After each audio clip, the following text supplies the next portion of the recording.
کیا تو عورت کے اندر تو ایسا تحمل بھی پیدا ہو جاتا ہے. بلکہ اس سے بڑھ کر ایک مثال سن لیجئے. امت کی محسنہ سیدہ خدیجہ الکبریٰ رضی اللہ تعالی عنہا ہے. ان کے امت پر بڑے احسانات ہیں. چنانچہ جب نبی علیہ السلام کا ان سے نکاح ہوا، انہوں نے اپنا پورا مال نبی علیہ السلام کی خدمت میں پیش کر دیا.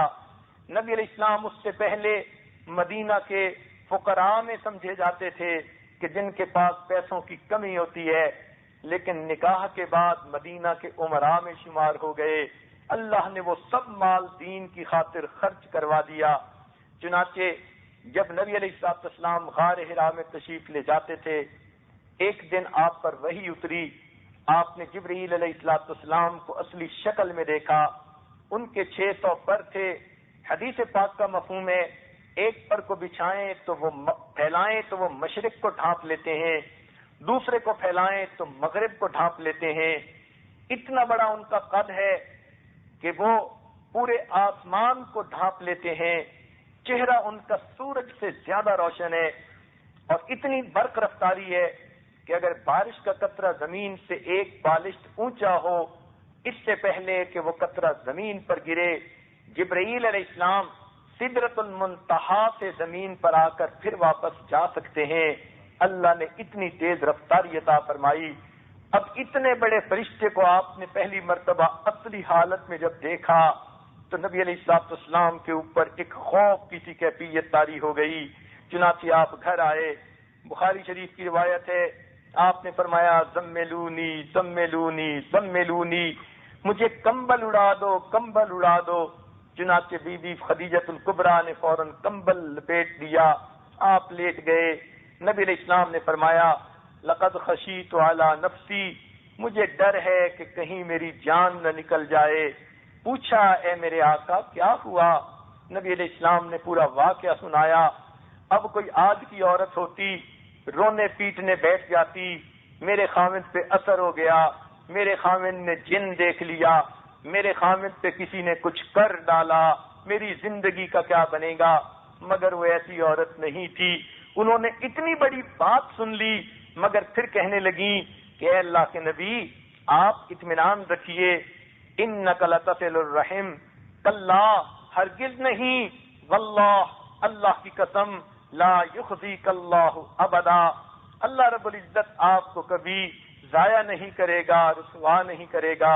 انک لتصل الرحم، آپ تو صلہ رحمی کرنے والے ہیں. وتکسب المعدوم، جس کے پاس کچھ نہیں ہوتا اس کو کما کر دینے والے ہیں. وتقرئ الضیف، آپ مہمان نوازی کرنے والے ہیں. وتحمل الکل، اور آپ تو دوسروں کا بوجھ اٹھانے والے ہیں. وتعین علی نوائب الحق، اور آپ تو نیک باتوں میں مدد اور تعاون کرنے والے ہیں. چنانچہ ان الفاظ سے نبی علیہ السلام کو تسلی دی. آج کون بیوی ہے جس کا خاوند پریشان ہو اور وہ خاوند کی اچھی صفات گنوا کر کہیں کہ آپ کے اندر یہ اچھی باتیں ہیں، اللہ آپ کی مدد کریں گے. عورتیں تو ایسے موقعوں پر اور زیادہ دوسرے کا دل تھوڑا کر بیٹھتی ہیں، مگر خدیجہ الکبریٰ رضی اللہ تعالی عنہا کا احسان ہے، انہوں نے تسلی کے الفاظ بھی کہے اور پھر ان کا جگرا دیکھیے، ان کا دل دیکھیے. یہی نہیں کہ زبانی تسلی دی بلکہ نبی علیہ السلام کی تھوڑی حالت بہتر ہوئی تو آپ کا ہاتھ پکڑ کر وہ آپ کو اپنے ایک رشتہ دار کے پاس لے گئیں جن کا نام ورقہ بن نوفل تھا. یہ پہلے تو مشرکین میں سے تھے لیکن انہوں نے کتاب کا علم حاصل کیا اور یہ کتاب کی کتابت کیا کرتے تھے اور یہ اہل کتاب میں شامل ہو گئے. مشرکین میں سے یہی ہیں جن کا شمار اہل کتاب میں سے ہوا.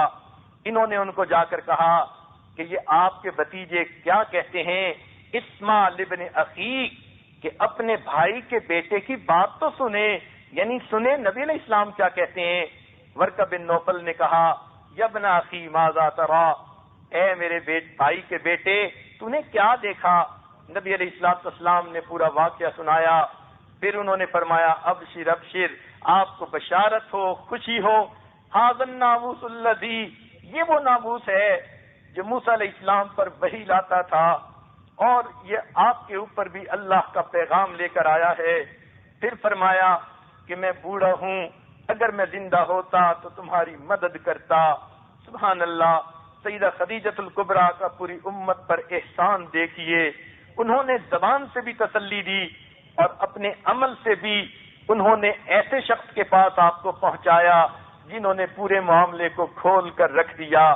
تو یہ جب عورتیں دین کو سمجھ لیتی ہیں تو پھر ان کے دلوں میں پہاڑوں جیسی استقامت آ جاتی ہے۔